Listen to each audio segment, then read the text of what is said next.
J'ai pris ces photos avant de penser qu'un jour peut-être je vais montrer à quelqu'un ces photos. Et un jour j'ai pensé que je voyage beaucoup.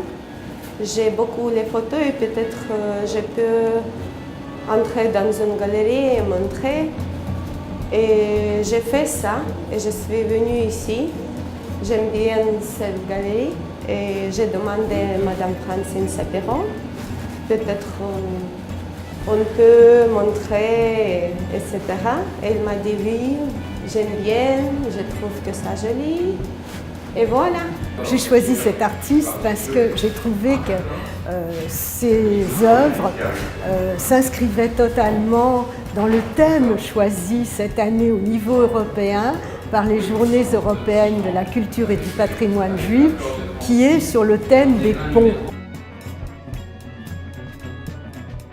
Quelle est la vocation de ces journées? C'est d'ouvrir la culture juive au plus grand nombre de citoyens de ce pays, d'engager un dialogue autour de la culture, car la culture est le vecteur du vivre ensemble.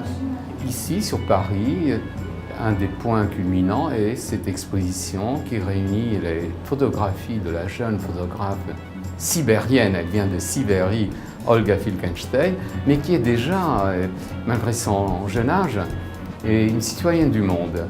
J'ai voyagé beaucoup, j'aime bien l'époque de Renaissance et je pense que dans ces photos, vous pouvez voir quelque chose de similaire que vous pouvez trouver dans la peinture de cette époque, comme la lumière, le couleur, la facture, etc.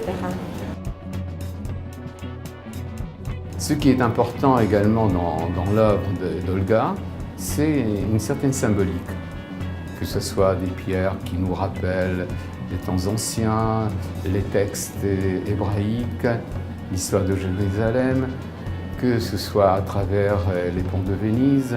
Nous avons effectivement cette image d'une cité lacustre qui est chargée d'histoire, où les Juifs ont été cantonnés dans les ghettos et aujourd'hui il reste encore des traces dans cette ville, notamment les 4 synagogues.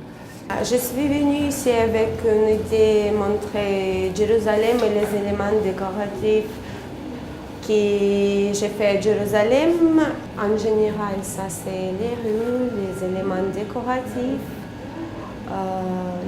les artisans, les travaux des artisans. Et vous verrez les pierres de Jérusalem, on a l'impression que, comme il s'agit d'un lieu qui est vraiment le Paris ancien, d'ailleurs il y a des paysages de Paris, on a l'impression qu'elle prolonge ses peintures, prolonge les pierres ou que les pierres prolongent ses peintures. L'exposition vient d'être mise en place et les visiteurs se sont déjà étonnés du fait que c'était des photos et non des peintures. On a vraiment l'illusion d'avoir une peinture. Ce ne sont pas simplement des photos, mais de véritables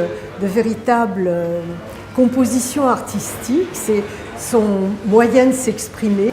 Pour moi, ça c'est mes photos, ma scène.